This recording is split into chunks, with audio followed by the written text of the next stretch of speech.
Në shtëpinë e Big Brother Kosova, tensionet shpesh lindin papritur.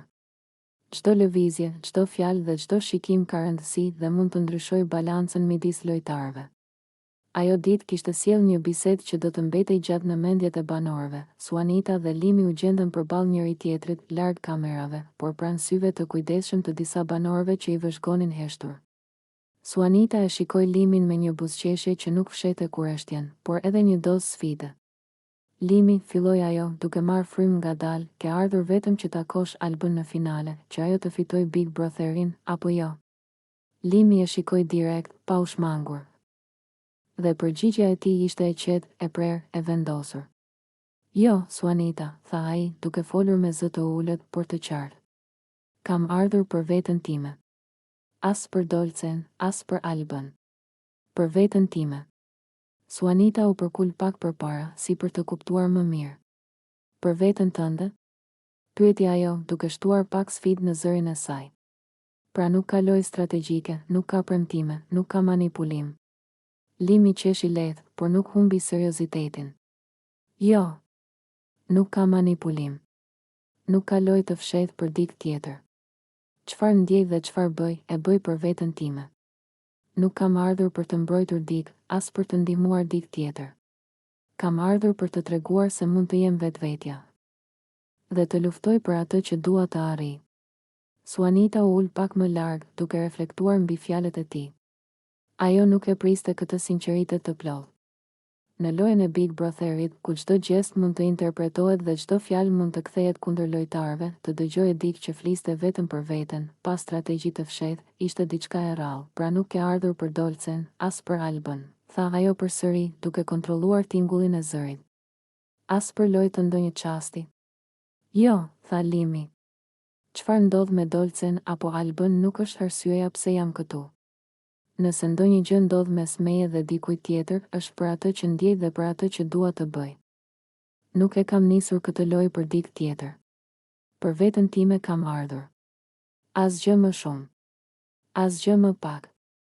Suanita e vuri re seriozitetin në sy. Ato fjalë nuk ishin thjesht një deklaratë, ishin një betim. Një mënyrë për të treguar se nuk ka manipulim, nuk ka lojë strategjike për të mbrojtur dikë tjetër. Vetëm sinqeritet dhe vendosmëri për të luftuar për veten, dhe po ta them një gjë tjetër, vazhdoi Limi, duke u afruar pak më pranë, çdo vendim që marr këtu, çdo hap që hedh, çdo strategji që përdor, është për veten time. Nuk dua që dikush të interpretojë gabim gjërat. Nuk kam ardhur për të ndihmuar dikë të fitojë, për të bërë dikë tjetër të duket më i fortë. Kam ardhur për të treguar forcën time, për të luftuar dhe për të arritur atë që dua. Suanita rrinte e qetë, por syri i saj tregonte habi dhe respekt.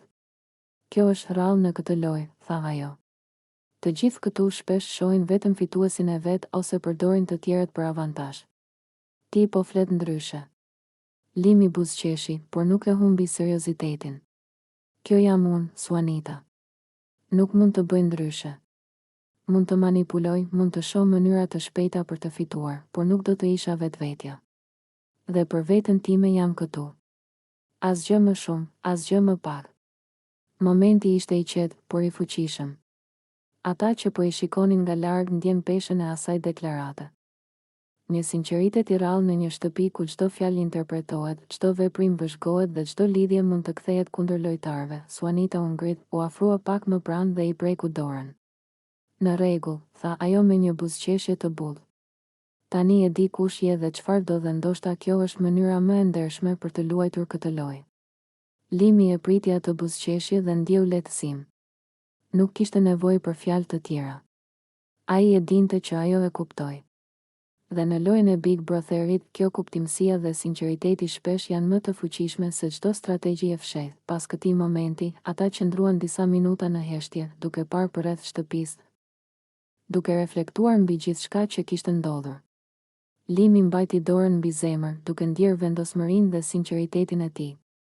Suanita e vlerësoi këtë moment, duke kuptuar se pavarësisht lojës, ekziston edhe një vend ku dikush mund të qëndrojë i sinqert dhe të flasë vetëm për veten.